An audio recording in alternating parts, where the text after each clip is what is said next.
There's a nasty virus, so stay indoors. Use the time to play the games that you couldn't before. On the latest episode of It's the End of the World as We Know It, I'm going to talk about a game called Kingdoms and Castles. In it, you build a little cute kingdom filled with lovely bright coloured block people who run around doing all the things you expect from these kinds of games. And by these things, I mean these types of games, so things to collect wood, water, food, you know, all the basics of survival for little blocky people. And as your little blocky empire's population rockets due to your abundance of things like houses, they inevitably become mad with privilege and demand wants as well as needs, such as churches and a bath. The larger your kingdom grows, the more you unlock, and the more resources your swarm of servile parasites need, and the more they need defending from Vikings and dragons. You know, the usual shtick. And as you can imagine, that's where the castles bit of this game comes in, as you build defences and turrets and all that jazz to stop Vikings and dragons from stealing your peasant shirts and burning down windmills for no particular reason. But wait, as sarcastic and bored as I might have sounded previously, there is something about these basic level up cartoon city builders that does appeal to me. Doubly so when I'm locked indoors in fear of the very air I breathe. They give me a level of control I can only dream of in quote unquote normal times, never mind during a worldwide pandemic, and I've happily sank a decent amount of time into this little gem. I also have a deep respect for any game that follows an artistic style other than just realism. With the way AAA games constantly try to outdo the others with the most photorealistic gun, I always think it's stupid when a small studio tries to create a game with realistic graphics, but whatever you do, you just aren't going to match up. And I honestly think while graphics don't matter, at the end of the day, aesthetic does. And therein lies the difference. Graphics be not aesthetic.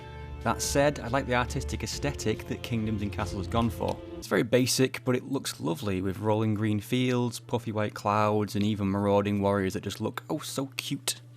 And I really think it's the aesthetic of this game that rises it above others that are similar to it. It's not too dissimilar to games like Banished and Dawn of Man, but with more of the eponymous castles, but it just seems that much better to play because it looks and feels better.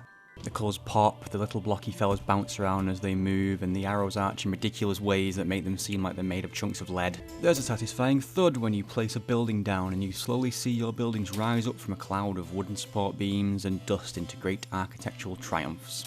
It's a Zen game. Do you know what I mean?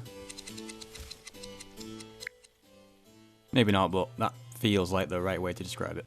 The game is also a little more complex and on first glance, with easily as much going on and to balance as any more expensive city builder I've played. Your peasants' needs grow as your population does, the Vikings get craftier and more powerful, even bringing ogres along for the fun because why not? Your fields can flood in heavy rain, you tax your peasants and can quickly lose control if you let their happiness drop and they leave, leaving you with soaring costs and no income. It's a good example of easy to pick up yet hard to master. The biggest problem it has right now is it can become a little dull after a few hours, and for a game that's called Kingdoms, plural, there is really only one, yours. Yes, you have the aforementioned dragon and spiky helmeted historically inaccurate Vikings to deal with, but they aren't really much of a threat, more a nuisance. Honestly, there isn't really much to keep you engaged after the basics. There's no real crises that can't be relatively easily fixed, or reasons to expand much further beyond your basic plot of land. But for a game that's only $6.99 at writing on Steam, I can hardly complain about that. That and multiplayer wouldn't go amiss. Well, lucky us, because that's exactly what we're getting at some point. The real best thing about Kingdoms is it's still got very active devs. They announced the Rival Kingdoms update at the tail end of 2018 from what I can gather, and they've been adding a few updates every year since. One of the most recent updates being Fish and Pigs, which incidentally is named my local brothel. Sometimes we have to remember just how much better we have it now that games can be worked on, updated and changed over time to the benefit. For all the negative stories about receiving day one patches and being shipped unfinished, it's the ability to adapt games and release early access that has allowed such a flourishing of ideas and games from small indie devs over the past decade. I'm very excited about the Rival Kingdoms update. I think it could elevate this game from good game that I enjoy to great game that I love. The last update was in April this year and added mod support, which is lovely.